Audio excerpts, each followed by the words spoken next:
श्री कृष्ण हिंदू धर्म में भगवान हैं। वे विष्णु के 8वें अवतार माने गए हैं। कन्हैया, श्याम, गोपाल, केशव, द्वारकेश या द्वारकाधीश, वासुदेव आदि नामों से भी उनको जाना जाता है।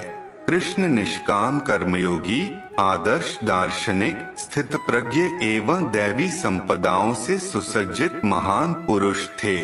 उनका जन्म द्वापर युग में हुआ था। उनको इस युग के सर्वश्रेष्ठ पुरुष, युग पुरुष या युगावतार का स्थान दिया गया है।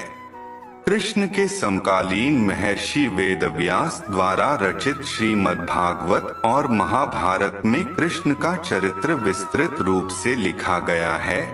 भगवत गीता कृष्ण और अर्जुन का संवाद है, जो ग्रंथ आज भी पूरे विश्व में लोकप्रिय है।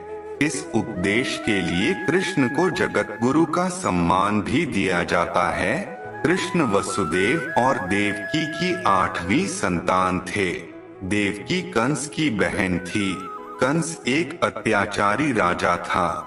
उसने आकाशवाणी सुनी थी कि देवकी के 8वें पुत्र द्वारा वह मारा जाएगा। इससे बचने के लिए कंस ने देवकी और वसुदेव को मथुरा के कारागार में डाल दिया। मथुरा के कारागार में ही भादो मास के कृष्ण पक्ष की अष्टमी को उनका जन्म हुआ। कंस के डर से वसुदेव ने नवजात बालक को रात में ही यमुना पार गोकुल में यशोदा के यहाँ पहुँचा दिया। गोकुल में उनका लालन पालन हुआ था। यशोदा और नंद उनके पालक माता पिता थे। बाल्यावस्था में ही उन्होंने बड़े बड़े कार्य किए, जो किसी सामान्य मनुष्य के लिए संभव नहीं थे। अपने जन्म के कुछ समय बाद ही कंस द्वारा भेजी गई राक्षसी पूतना का वध किया।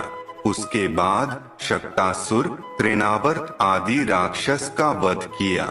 बाद में गोकुल छोड़कर नंद गांव आ गए। वहां पर भी उन्होंने कई लीलाएं की, जिसमें गोचारण लीला, गोवर्धन लीला, रास लीला आदि मुख्य है। इसके बाद मथुरा में मामा कंस का वध किया। सौराष्ट्र में द्वारका नगरी की स्थापना की और वहां अपना राज्य बसाया। पांडवों की मदद की और विभिन्न संकटों से उनकी रक्षा की। महाभारत के युद्ध में उन्होंने अर्जुन के सारथी की भूमिका निभाई और रणक्षेत्र में ही उन्हें उपदेश दिया।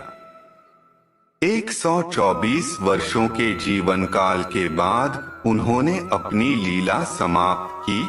उनके अवतार समाप्ति के तुरंत बाद परीक्षित के राज्य का कालखंड आता है।